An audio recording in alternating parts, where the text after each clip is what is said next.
You're listening to Destiny Down Under, a Star Wars Destiny competitive podcast, brought to you by Blake, Clint, Jacob, and guests from Australia and around the world.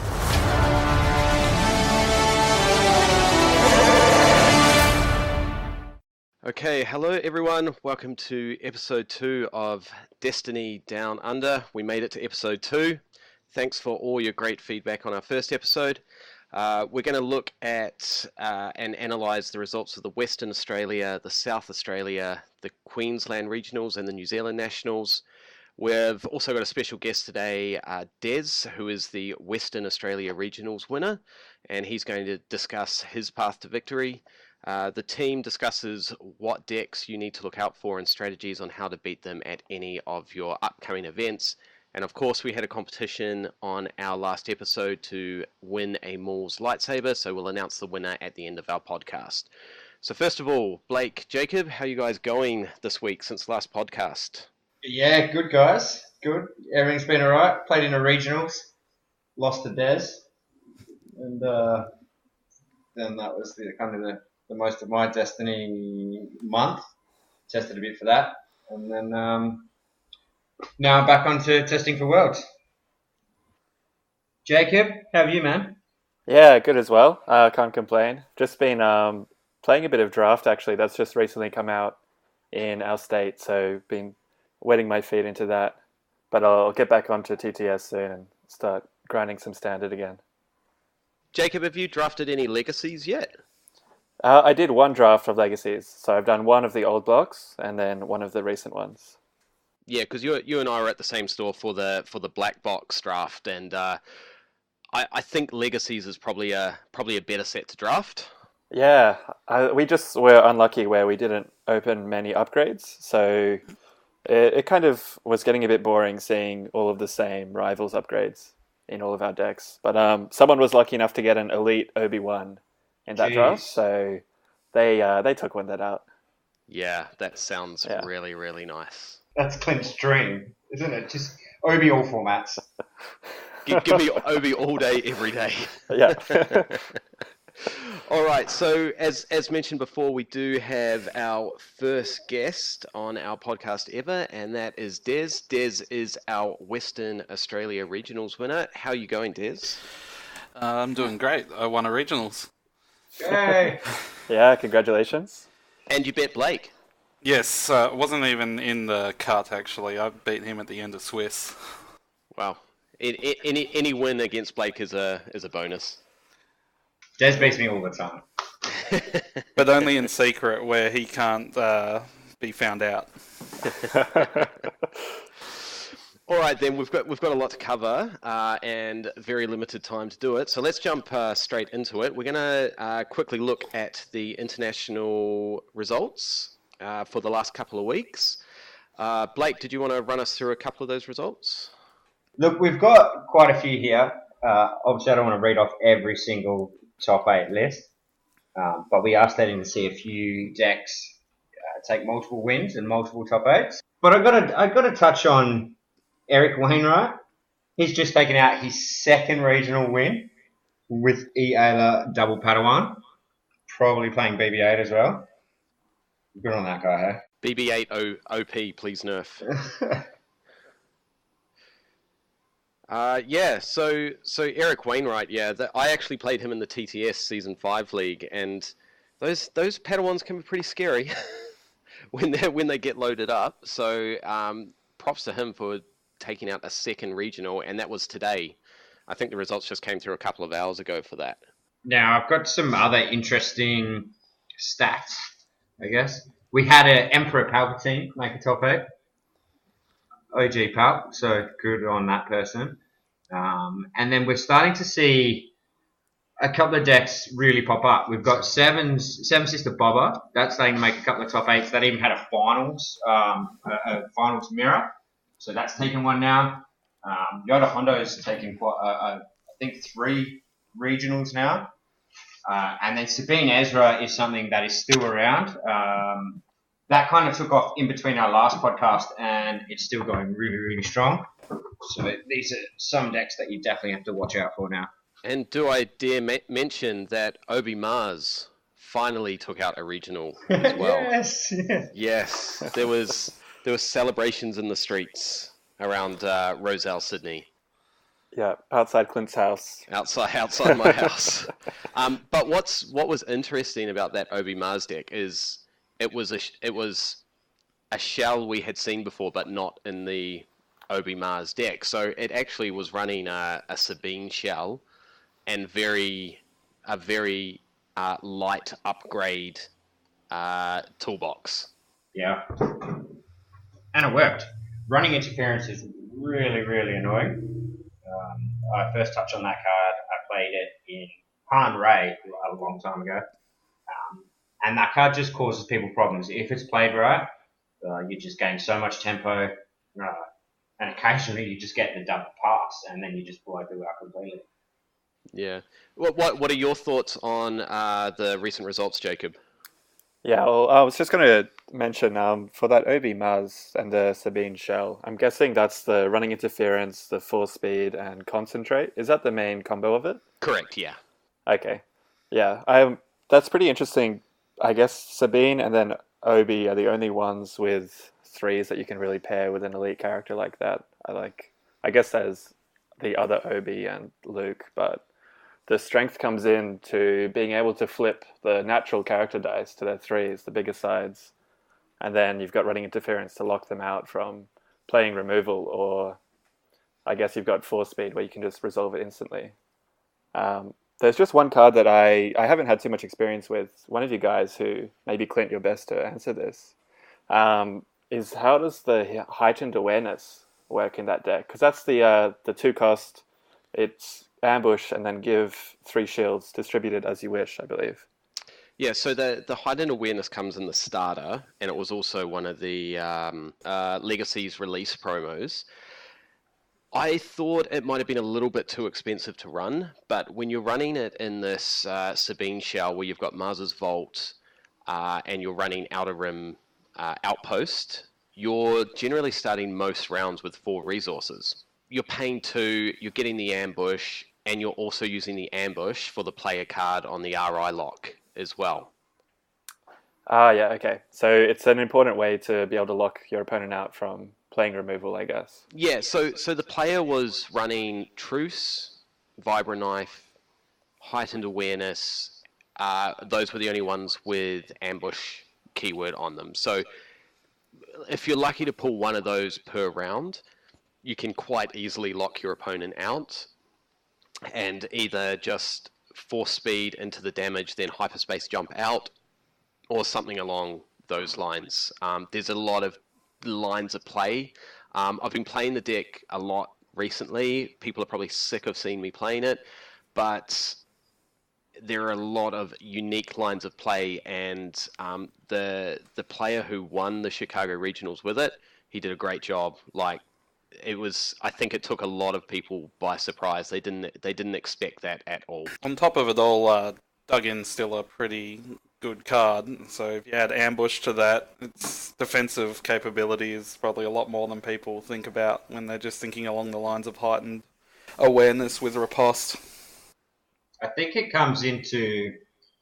It's an easy include if you have running interference. We had a guy that made top 8 of our regionals with Zebre, and his strongest card was running interference. Sabine Ezra, one of their strongest cards is running interference. So just getting that ambush, would you play heightened awareness by itself? Maybe not. I guess it was good for that one player in our regionals. But I think the strong card of this deck is running interference right now. Running interference is strong all round.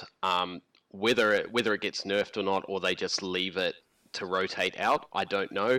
I can see it being made a unique, but they didn't do that with Planetary Uprising, so why would they do it with running interference? So should we just touch base on some of the other regionals results? I think, did you have any of the results from the Australian regionals out here, Clint? Yep, so we've got a lot to discuss there, so we'll move into that. Let's talk about the South Australia regionals, which happened on the same day as the Western Australia regionals. Des will talk about the Western Australia regionals in a little bit, but the South Australia regionals were very different to the Western Australia regionals. So that was taken out by Bro TK, so the elite Seventh Sister Sienna Night Sister, and that went up against Kylo Towson in second place, and they had a top 8 of Zeb Kanan, Ayla Vehicles, Tarkin Sevens, Poe Hondo, Qui-Gon Yoda, and an Obi Mars. Des, what do you think about that top 8 compared to the Western Australia top 8? Well, it's very different meta. Like they had a big focus on the 2 character lists that we didn't see in ours. So, with the exception of Bro TK and Vehicles. So yeah, the removal for that meta would have had to have been a lot different than how we tweaked our removal for our meta. Yeah, Jacob, what do you think of the top 8 there? I just love the fact that it was so varied. I mean, I'm loving that about all of the regionals results right now, to be honest, that there's been so many different decks that are just winning. I mean, you're seeing some strong characters appearing in multiple lists, but it's pretty much just rewarding good play overall at the moment, which I really love for this Legacies meta. I'm not surprised that BroTK won another one, to be honest. It's a very strong deck. I think it does have some weaknesses if you really try and hate it out, but the ability to just do insane early damage and knock off a character, especially an important character, for someone's kind of deck intentions, it can affect the game so much. Yeah, I have to agree. There's no surprises in that top 8 to me. Maybe the Qui-Gon Yoda sneaking in. They're all pretty solid decks that have slowly been tweaked by players all around the world for the last 4 weeks. And any one of them has the potential to win a regional with the right pilot. Yeah, I think it comes down to preparation and practice and knowing your deck at the end of the day. Exactly. So I'm sure we'll hear a bit about Des, for his preparation for the regionals, but that can just be so important. I know the amount of practice that I did before my regionals kind of really paid off. We'll probably hear Des's win rate against Blake at some stage as well during their practice. It's not gonna lie, it's pretty good. It's really good. How did you win a nationals again, Blake? Des beat me up 20 times in a row and then made me play Kylo again. Oh, well, at least he beat you up the 20 times when it mattered. Yeah. Yeah, we got to the end of that session and he's just like, just give me that deck, I'm gonna play it. I guess it should be noted that you were absent at that nationals. I was. So what you're saying is Des would have won the nationals if he was there. I was just noting his absence, that's all. Completely unrelated. We'll let our listeners take what they want from that. Any more comments on the South Australia regionals? I think Zeb Kanan is an interesting one. It's quietly doing its thing. And I think it's made another regionals top 8. So that's an interesting one. Bro TK, I think that deck is actually very good. It does take a lot of work though. And I think that's the whole meta. Like Jacob touched on it, you just need to do reps. Like we are so far from a single best deck meta. What you need to do though is have reps against all the decks that you can and adjust your gameplay. Because I think your strategy for each matchup changes now. You know, sometimes you need to race, sometimes you need to, it's that who's the aggro deck, who's the control deck now. I think that's quite relevant in this game. All right, well let's move on to the Queensland regionals, which finished this afternoon. The Queensland regionals had a top 8 of Kylo Towson with 2 pilots piloting that, Sabine Ezra, 2 Ayla Vehicles, a CAD Sienna, which I thought was interesting, an interesting conclusion, a Ray Padawan Yoda, which is probably another interesting inclusion, but the eventual winner was a Poe Hondo. Now, Blake, I know that you were a test partner for one of the players in the top 8. Maybe we'll get your thoughts on that first. Yeah, I just want to mention a couple of things on that. Firstly, the Ray Padawan Yoda, that guy made the top 8. They split their regionals over 2 days. He couldn't come back today to play in the top 8. So he jumped out, everybody else slid up. And the person that come 9th was playing, I'm pretty sure, like Jabba Newt Knight system, maybe like a Villain Mill deck. But these are the guys that made it on Swiss. The Cad Sienna guy is a guy that I met over at Nats. He messaged me a couple of days before his regionals, asked him for some help, sent me his deck list, went through it, and then just went through, different strategies for different matchups, which is where I think the format is right now.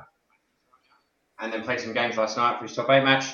He was stoked to make top 8. However, he fell short to hero vehicles today. So he finished in 7-8. I actually am a little bit surprised by that he fell to hero vehicles. Yeah, so he said he had a bit of a rough time. He thought his matchup was really good, and that's why he played the deck. And then even in testing last night, we split games. And then he had a game today where he just couldn't find any damage. Had a game where he did CAD things. And then the hero vehicles pulled it out in the third game by playing 3 supports on turn 1. Wow. Yeah, so he just got a massive lead. The Ayla Vehicles players, they've been playing that for a long time, really, really working on it. And then the Po Hondo winner, like there's another win to Hondo. Everyone's like, oh, forget about Hondo, we all know how to play around him. And then he comes and takes the regionals. Des, what do you think about that? Yeah, I think vehicles is a hard one to discount because whenever they get an early rally aid, you're in trouble unless you can find a way to deal with it. And the 2-player lists, like Cad Sienna, they just don't have the health pool to take all that indirect damage. Especially the non-blue ones where they don't have their access to Force Illusion as well. The big concern with coming up against vehicles is how do you mitigate your aggregate health, like from slipping below your total, because they don't care about hitting one character down or anything. They just want to deal your exact health total and damage in the first 3 or 4 rounds, and that's all they're going to do. I think with the Cad Sienna player struggling against that matchup, it really goes to show the tools that the aggro hero decks have and how well utilized they are in this meta. So I'm sure if the Cad Sienna player had access to hyperspace jump or stuff like easy pickings, like that would have been a matchup that would have been even more in his favor as well. Look, I think the Cad Sienna player is advantage in that matchup. Cad does some crazy stuff. And I think it just comes down to how quick he can get someone off the board. If he can get Rose off the board before they get a good start with their Hawks, he's going to really, really hurt their ramp. But if Rose gets to do a thing, gets a few specials out, and they get set up, it gets a lot harder. And then you start to rely on those big CAD turns, where you just play that ambush rollout and then just smash through with some damage. That Po Hondo is no joke. I played a Po Hondo today with Obi Mars, and that deck is stacked with mitigation. Like I'm pretty sure half of it is mitigation as well. So it's such the Hondo X decks are so versatile in all the matchups with their ability to mitigate and push out damage as well. And in the game I played today, I didn't do damage for 4 rounds just because he was just able to get rid of everything on my board. So it's no surprise that Po Hondo is still winning games. Do we know who he was playing against? Was it a Kylo Towson? Or in the finals? Yeah, in the finals. It was Po Hondo versus one of the vehicle decks. It was versus the vehicle deck. Okay, right. I'd be interested to see what the matchup was like, and like, is that a favorable matchup for Po Hondo, or would that be in favor of the vehicles deck? Yeah, I would imagine that it's in favor of the vehicles because they can just make enough money to pay off. I mean, if they get out their rally aids and their tech teams and they're saving resources, they're playing their vehicles, and they can afford to pay off Hondo when it's necessary. But I mean, who knows how the game really panned out. Yeah, that's what I would have thought with because those vehicle decks can make a ridiculous amount of money, and that's why I'm a little bit surprised. Like it obviously, like we, as you said, Jacob, we don't know what happened in that game, but it'd be very interesting to watch that game and see how it actually panned out, and if there are any sort of turning points as to when it went in the Hondo Poe players' favour. To be honest, it's probably going to be in how the vehicle player decided to pay Hondo or not. It's such a double-edged sword, and people talk about playing around Hondo and just giving up enough money to survive, but if you build your Hondo deck right, it just fuels him, and they slap down their second chance, and then all of a sudden you've got extra life to get through, and it's just like a no-win situation at that point. Okay, well let's move on to the New Zealand Nationals. So the Nationals event is a little bit delayed. I've been speaking to a player in New Zealand over the Discord, and he said they're not actually having regionals this season, and they're only just having their Nationals now. The Nationals were held at the Auckland University, and looks like we had a top four of Sabine Ezra, Hondo again with Yoda. It looks like that was Ayla Vehicles and then Poe Ayla as well, with Sabine Ezra taking it out. Now, the interesting thing about Sabine Ezra taking this out was that Sabine Ezra also took out the store champs in Auckland a few months ago, where they were playing in a funny meta where they didn't actually have the new two-player sets legal. But they had Empire. But they had Empire, yeah. And really late. Like, we played Nationals the same weekend or the weekend before they played their store champs. It was, you're right, yeah. And then now they're playing their Nationals while we're all going through regionals. Yeah. But those guys must hate Sabine now. Unless it's the one guy that won twice. I don't know if it is the same guy. I'd have to get in touch with him and see if it is the same guy, but if he's just been thrashing Sabine Ezra for the last 3 months, I wouldn't be surprised by it. But maybe, Jacob, what do you think about the New Zealand meta compared to the Australian meta at the moment, based on those results? I mean, it's a little bit hard because of how far behind they have been in some previous meta scenarios. I'm assuming that everything was legal for this, so for Sabine Ezra to come out on top, not surprised. I mean, it's a very strong deck. It'd be interesting to know what matchups they went through and if there were many kind of vehicles or many Hondos going through. Yeah, I think information is very scarce at the moment. I mean, the Nationals would have only finished maybe 3 or 4 hours ago. So the information is scarce on the matchups, but I think there are only under 20 players in their Nationals as well. Okay, well, I'm going to make an educated guess that either one of the finalists, because it was a mirror match, if I understand correctly, that I think it was Hondo Yoda. It was up against. Oh, okay. Well, I was just going to say, it's probably the person that won the store champs.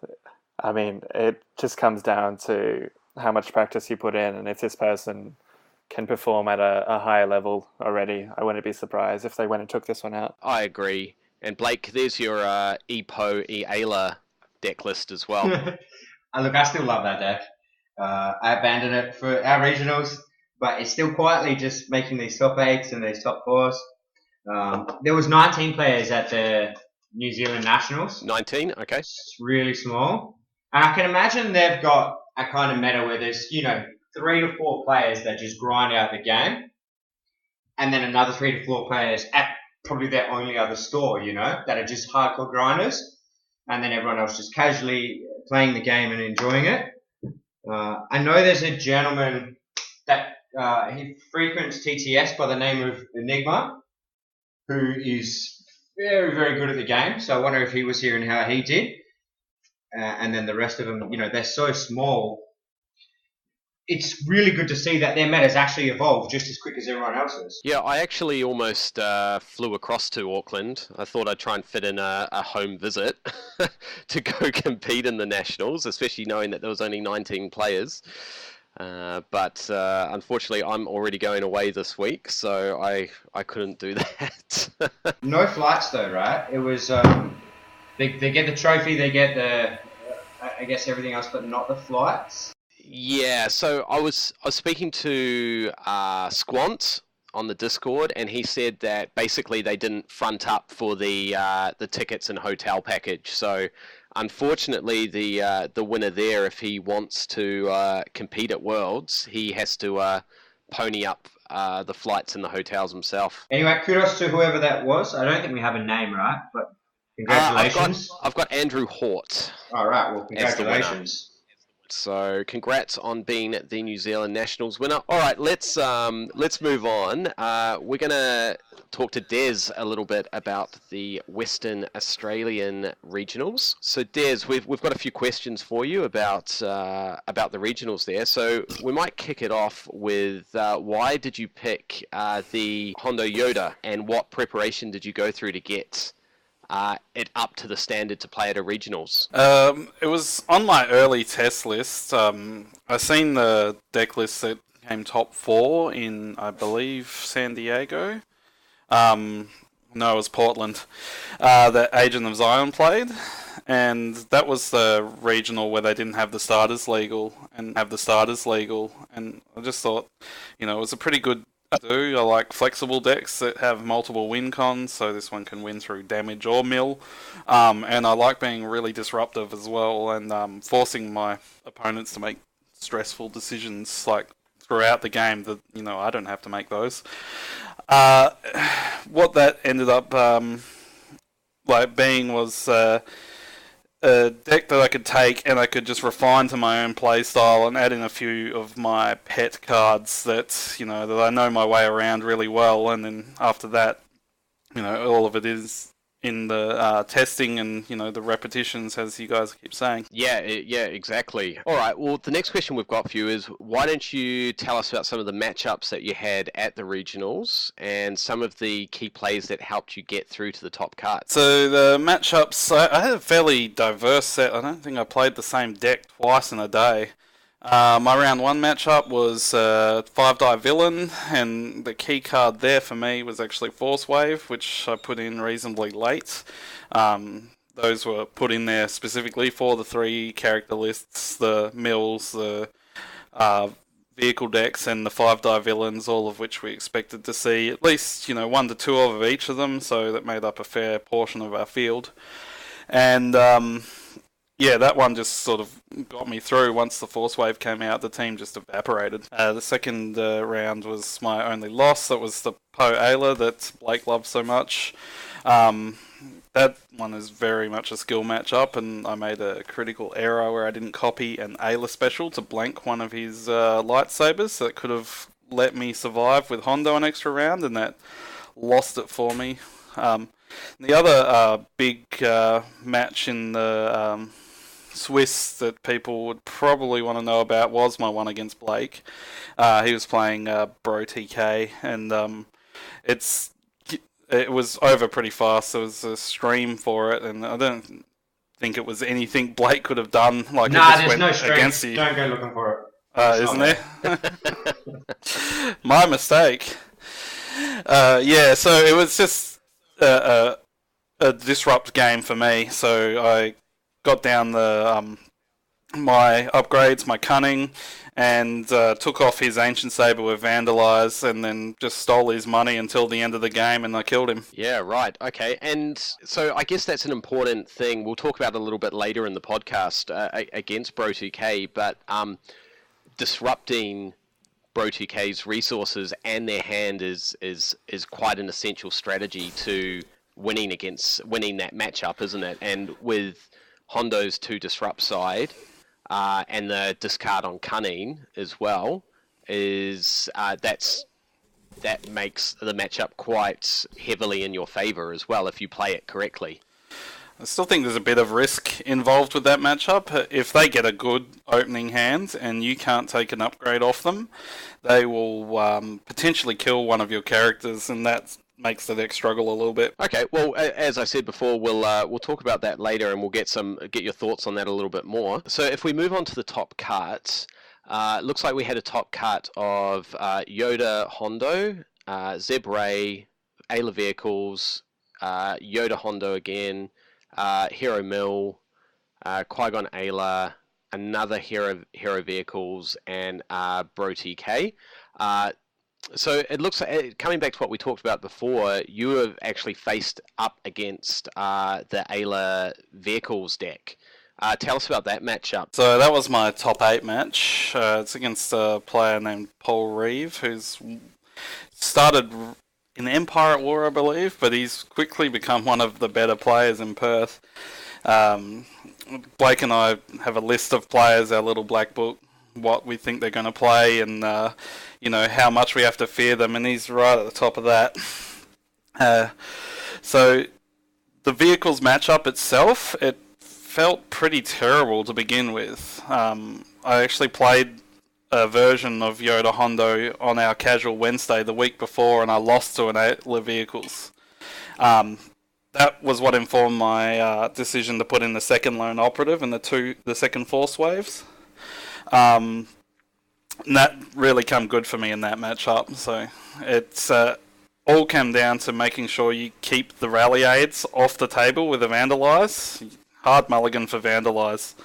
And then get your force wave down, and again, it's a 3-character list. It's like you get a thermal detonator every round. Yeah, that force wave in the right deck is going to be pretty... I think that's going to be one of those underrated cards that if we move into a 3-wide meta, it is the new thermal detonator, which you can just... That's the thermal detonator that keeps on giving. Definitely is. Even with Yoda versus a 2-character list, you can do things like special chain it and grab a shield off the Yoda special to soak up that 1 damage, and so you're still doing 5 to 0 damage to yourself.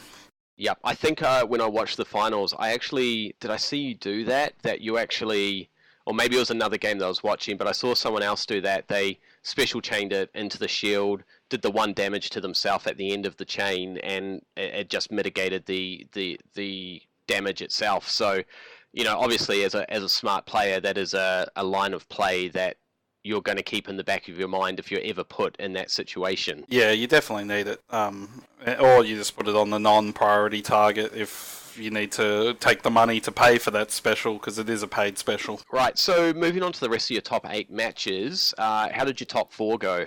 So that was Zeb Ray. Pretty scary deck, because it does a lot of the stuff that Sabine Ezra will do with the running interference. I did 2-0 that one. It was mainly down to me keeping them off their money so they didn't get the amount of upgrades they need to close out the game. And once the Ray's off the table, I can start employing the Entangle and the easy pickings just to take the lion's share of their damage away. Of course, running interference interferes with that, but then that's where the shields come in. Yeah, okay. All right. So what sort of issues did you run into? Was it just the running interference, or...? Pretty much the running interference. I did get fair traded as well, which was pretty irritating. It was a round 2, play an ambush weapon. I think it was an override of a vibro knife onto Ray, roll in Ray, and then hit a resource, and then took my money. So I'm like, oh, okay. Well, it was actually using Ray 1, so his whole thing was playing any weapon with an ambush, and everything he did was preceded with a weapon with an ambush.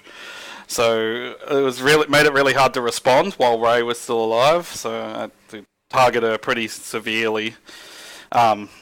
And yeah, the fair trade made it so she lasted an extra round because, all of a sudden he had money. I just earned my own money back. The benefit of Ray, like Zeb Ray, is getting that ambush running interference package, which is just really, really good right now. Not only do you get to cheat with Ray completely, so they don't really get to mitigate, you generally get yourself a free reroll and they still can't mitigate. So you can kind of cheat, running interference, roll them both out, get a reroll. They can't play a card. Then you get to resolve your dice. And I've seen that player just, once he did the thing of just load up both of his characters, cheat, roll out, 8, 9 damage. And again, I think that just comes into running interference being really, really strong right now. What was he running jump as well?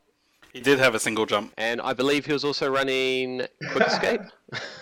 Yes, he was. He must be a long-time podcast listener. Long-time listener.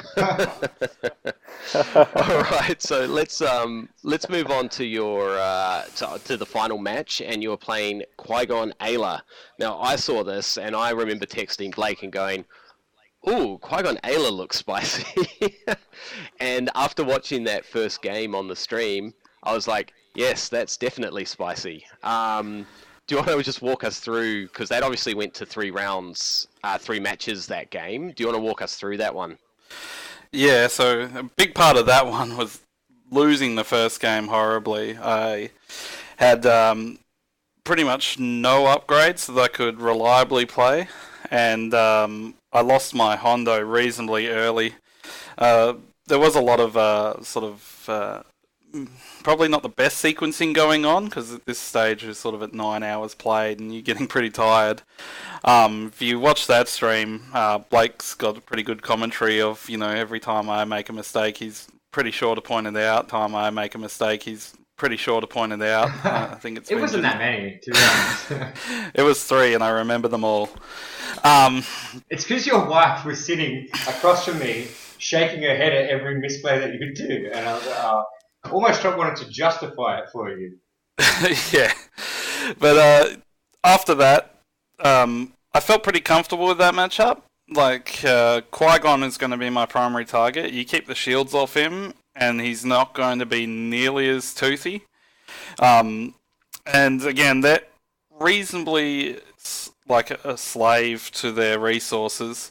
I mean, he did have it binds all things out turn 1 every game, but even then, pinching the money and at least forcing him to have to resolve resources instead of damage is almost like mitigation for me, which then I make those resources back off him, play down my defensive things like Force Illusion and Second Chance, and the games will get away from him. And that's what happened in games 2 and 3. Yeah, the player did get very unlucky. I'm not too sure if he just had bad draw as well, but I think he got very unlucky, and basically the game just didn't go his way. And I know in that second game you built up your board states so quickly that there was no coming back from that. I think he actually scooped, didn't he, to go into game 3, and. No, I killed him. You killed him, did you? Yeah. Maybe I thought to myself he should have scooped because there was no coming back from it. We got to the stage where, he stayed into every game till the end. And I think I had just Ayla versus double cunning Hondo and then Yoda with a light bow. And so I was just, okay, you don't get to have any shields, and also all your life is gone. Yeah, I think you were also. I think at one stage you actually cunninged an Obi lightsaber against his own lightsaber against him as well, from memory as well. Which does that still give him the shield? It does. Because the lightsaber's still attached to him, but it was still 3 unblockable. Yeah, so there's a lot of with that cunning. It allows for a lot of smart lines of plays that you can utilize, especially because a lot of people don't remember that you can actually utilize your opponent's specials as well. Yeah, you keep it in mind all the time with this deck. My round 3 opponent was an Obi Maz, and I dealt him 9 unblockable from my own Obi Saber, and then 2 cunnings. Yeah, that sounds nasty. All right, we better keep moving on because we're running out of time. So let's just talk about some of the cards in your deck. Which cards do you think were the most valuable cards in your deck throughout the tournament? So there was a lot that had their place in specific matchups, like Force Wave and Lone Operative. They didn't get played every game, and quite often I was happy to re-roll with them. But the cards that were worth their weight in every game, obviously Easy Pickings and Entangle. Late game, when it's 1 character versus 1 character, or 1 versus 2, I just spend all my money removing their character dice or their threatening dice, and then just doing whatever I need to do. Outside of that, it was Impulsive and Rebel were the 2 best for me. Pretty much always live. I think the talk of Discord after your win was your use of Rebel. And that was quite a nice piece of tech because it effectively gave you 4-second chances. Yeah, or extra removal when I needed it. And sometimes the game's not going my way, I'm pulling back a lone operative or something like that. Or if somebody vandalizes an important upgrade, I can pull it back. And even a couple of times I rebel out an impulsive and use it on a 4 speed, get 3 actions. It's like a 1 cost 3 steps ahead. So we rarely see the preparation that you've put into your deck, how well you know your deck, and which lines of play you know you need to take in different situations that you're in. And I guess this is one thing we emphasize, and Blake emphasized earlier, is that reps and knowledge of your deck wins you games. It definitely does, and this one especially. One of the reasons why I chose it as well was because in Awakenings I was a Poe Ray player, and it has a lot of the same feel with taking special chains and action chains, like 2, 3, 4 actions down the chain and getting the result you need. And it takes you have to do it a lot.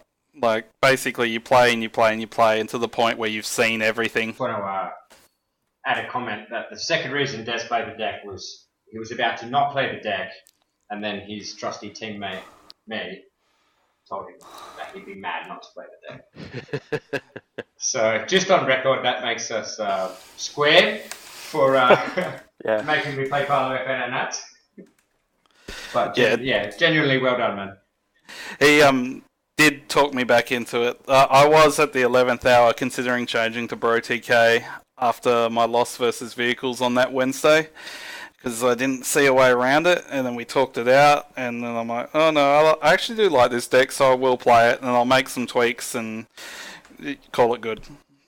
Well, Des, thanks for all your comments, and congratulations on your win. Do you think you'll be making it across to America for Worlds, or that's... I think Worlds is very unlikely on account of having to pay for the plane ticket, and it's so soon. And it's a long way. Nationals, I'm definitely planning to come down. I've got my fancy buy to trade in. Yeah, good stuff. All right, well, let's move on to our next segment. We're just going to talk about a couple of the popular decks that are coming up at the moment. Obviously, Bro TK has made an impact since, honestly, Sarcastic won the New Jersey Regionals with it. Blake, what do you think are some good strategies against Bro TK? I think you need to... I mean, I don't want to share all of this because I really like the deck. However, stuff we know, like you have to kill Sister. Some people prefer to target... Sienna or Night Sister to try and prevent the untaps, but the game is simply over once you kill Sister. Vandalize is pretty good. As a Bro TK player, we can definitely play around it, but sometimes you can be forced into a tough spot where you just have to kind of jam out an upgrade, and Vandalize is pretty good considering you're very limited on upgrades. Anything disrupt and discard, they're generally taking the whole turn, and they'll play an upgrade out, get some resources, play another upgrade, or play a leadership, or if you can disrupt early in and mid-turn, you're doing really good. And then if you can get to like mid-turn and just discard the last 2 or 3 cards or whatever, which they're probably holding a Boundless or a leadership or something, just doing that. It's stuff that we all know, but Bro TK is still winning. And I think the thing is, people play too scared of it. They give it too much respect. Play too scared, wait for the combo. Just kill him. Just kill Sister and the game's over. Let me just clarify something real quick, Blake, because you were saying kill Sister. There's now 2 sisters in that deck. I'm assuming you're talking about the 7th sister, but it just made me kind of wonder if there is any benefit to killing off that Night Sister, because isn't that pretty much what enables the turn 1 kill, is how many rerolls you can get on the Maul Saber, from what I've seen of games online. Definitely. I think I wouldn't put stock into killing Night Sister. generally you'll get to a point, and as long as you're careful when you're watching, they're going to ping themselves a couple of times, and you can probably just kill her with one dice and cut off that price of failure. The fact is, without Seven Sister, the deck can't win. Right? It's one dice Night Sister that's probably pinged herself 4 times, and one dice Sienna. Even if you get an upgrade out, it's not doing anything. So you've got to kill 7s as quick as possible. Yeah. I think we kind of skipped over it, but you played Rogue TK in the Western Australia regionals, obviously. I just want to hear quickly how you felt the deck went. Okay. So I was working on that deck for the kind of a few days before regionals, where I was like, all right, I think I should play it. I made top 4. I lost in the top 4 to the Qui-Gon Ayla player. So we cut to a top 8, and then in the top 4 I lost. I had a pretty rough day, but it was just all prep. I would put an hour in here or an hour in there. Had a really busy 2 to 3 weeks leading up to regionals. But the deck itself, congratulating for Des, I was happy for him. And then looking back, I think that's the deck that I'm still happy to play going forward. However, you need to really balance you really need to know each matchup individually. Against certain matchups, I want to go for that turn 1 kill. I want to just get someone big off the board, like you're just flat out racing. Against other matchups, you can't do that. You need to take your time. You need to really set up. You need to know when you have to play around Vandalize, when you have to play around this or that. And that is a deck that I think if I had 50 games under my belt, I would feel half confident. You're just all about reps. Yeah, I think that matchup, as we mentioned before, Des obviously has a lot of experience against it, playing a lot of games against you, Blake, but disruption, hand removal as well really hurts, especially if you can get rid of those key cards like Price of Failure, Leadership. I think I agree with Jacob as well. If you can one-shot the Night Sister, it removes a lot of consistency from the deck, and also if you can vandalize the Maul Saber and stop them from rising again as well. Des? Yeah, if you can vandalize any upgrade, it's gonna at least prevent the turn 1 kill. They'll have to spend their rolls in with their other characters to make the money back to be able to play down the next upgrade.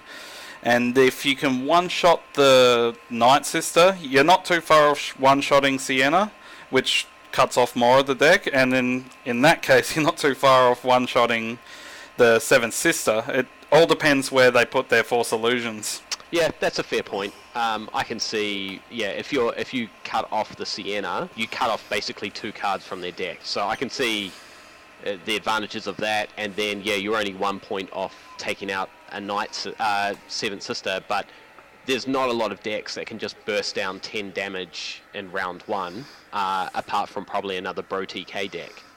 So the mirror. So if you're doing that, now I'm happy for us to continue and say, kill everyone else.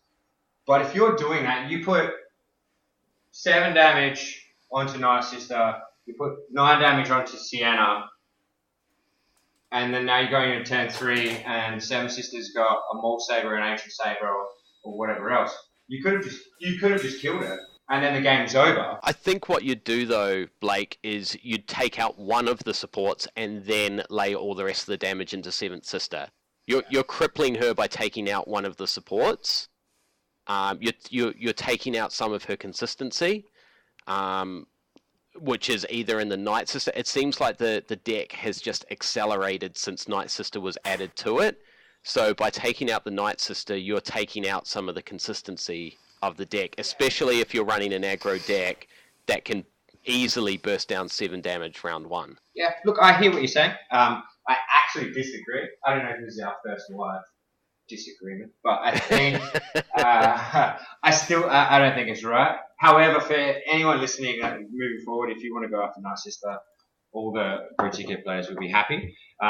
The deck was really good before. Like, it wasn't bad when it was the yellow version with Guavian. it was really good before.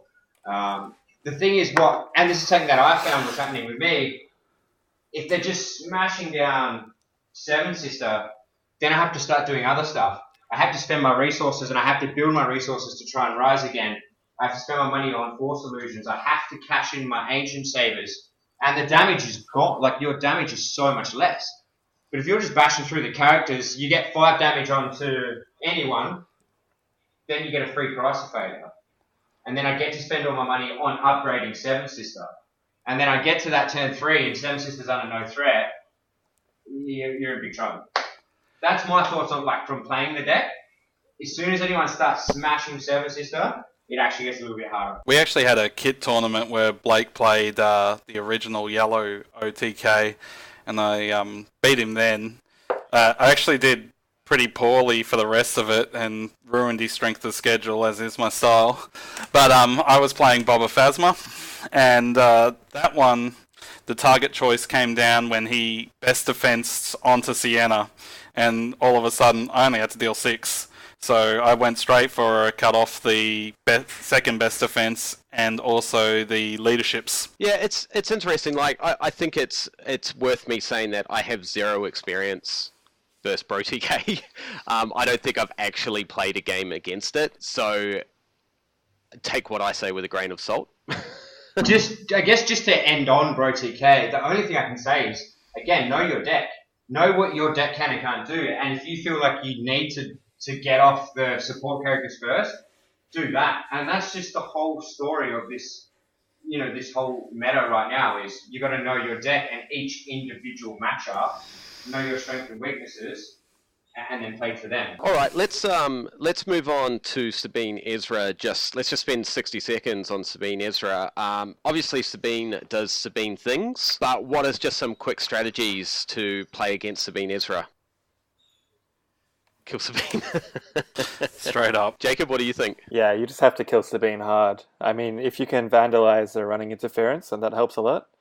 If you make it to round 3 and you haven't killed Sabine yet, then I would be very worried, because that's coming into Never Tell Me the Odds, one-shot at character territory and jumping away, and I would say the game's pretty much lost. That's when I would change my whole strategy into trying to play as aggressively as I can and using my somewhat defensive cards to aggressively reroll and just try and land as much damage as possible. One card we might see a bit of play versus Sabine Ezra or some of these other aggro decks that use these high cost events is scruffy looking Nerf Herder. So that's a 1 cost where you get to call event, support, or upgrade, look at your opponent's hand, and then discard a card. So it's basically a better Philp, friends in low places. We might start seeing a bit of play with that, so we can get rid of stuff like Never Tell Me the Odds, these Maul Sabers, etc. like that, as a counter to these very fast aggro decks. Yeah, that card is such a powerful card. I think it gets more powerful when you kind of know what to expect from the meta. So if you've got some very important cards like Never Tell Me the Odds or Maul Saber in decks like Pro TK or Sabine Ezra, then that's when you can start putting in tech cards like this, which doesn't necessarily mean that you play them against those decks. They're valuable against any other deck, but it comes down to knowledge of what you're up against and what their key cards are. If you can strip them from it, then you stand such a good chance. All right, we'll just keep this moving along. One deck that has been making a surprising appearance in a few of the regionals in the last couple of weeks is the Boba 7th Sister deck. It's won one regional, and that was the North Dakota regional today, and that ended up winning in a Boba 7th Sister mirror match. What are our thoughts on that deck and how to defeat it? Because that deck is primarily running Maul Saber, and the main strategy would be to roll those Boba specials and just hit your opponent for 4 off that Maul Saber. Anyone? It's getting a few numbers. A few people are playing it. Its debut, it had like a whole meta of people rock up, travel to a regionals and rock up and play the same deck. It's doing some pretty cool stuff with Maul. I mean, whatever. It's just like a Maul Saber deck. Let's just be honest. It's just a good Maul Saber deck. It's got 2 characters. It doesn't seem too difficult to pilot in terms of you don't have these really deep decision trees and sequencing. You know, you're just a good, solid 2-character deck that plays Great Removal and Maul Saber. How do you beat it? Or maybe just kill Seven Sister, then they can't play Maul Saber. Des, what do you think? Yeah, I'm not sure that the removal is so great. I feel like in the current meta, the reason why we see these hero decks win, like, 80% of regionals, is because their removal is all 2 dice minimum for 1 card. And, it might cost a little bit more in the case of Entangle, or it might only cost 1 for easy pickings. But if you can remove 2 dice and then, leave them to what's left, like maybe they've got an Ancient Saber, or maybe they're rolling back in their Maul Saber, but, you're in a lot better position than you were beforehand than if you, say, played He Doesn't Like You, which used to be a really good, solid meta card, where you give up one of your own dice and remove one of theirs. It's just not worth it anymore. Yeah, sorry, I should have touched. I mean, they have quite a lot of removal. Considering it's an aggressive-based deck, they have quite a lot of removal. And I guess that's because you've got like 8 upgrades in the deck. And then you're not looking for any other pieces. Like when you play something like Pro TK, you've got minimum upgrades, but you have to play all these other pieces to make the deck work.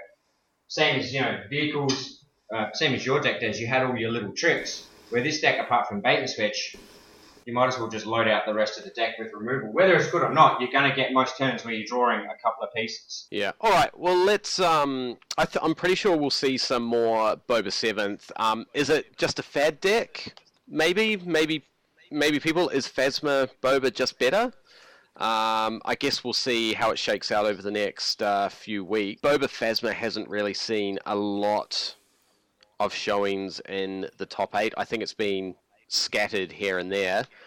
Maybe the Boba 7s is just a better deck. Yeah, I think it's just the fact that it has Maul Saber in it, to be honest. That's such a good card. If you can come up with the ways to abuse it, and that includes using Boba's special to hit for 4 or 3 pretty consistently. And then coupled with the fact that blue-yellow villain just has pretty decent removal. It's got cheap removal. You can then use your money on cards like Lightsaber Throw or Backup Muscle for extra damage. And it just really lets you put out a lot of potential damage early, which if you can kill a character round 1, I mean, that's what used to happen back in the days of, Kylo 2 and then Phasma before she was nerfed with Anakin. That's pretty much old school hardcore aggro as much as you can. Just do as much damage as you can early. How do we beat it? Like, that's what we were trying to give to our listeners, because we've done Sabine, we've done, I guess, Pro TK. What's our strategy for beating Boba 7s? I think someone said kill 7s. That was me, okay. yeah. Just kill them, whatever. Just kill 7s. I think probably keeping them off resources would help, not allowing them to play the Maul Saber to begin with. And I guess the other strategy, if you're playing a deck that has big sides like Obi or like anything with 3 sides, you want to be able to action cheat those out so they're not sitting on the board when Boba's got specials out, because you're then going to have to play defensively and play around those Boba specials as well.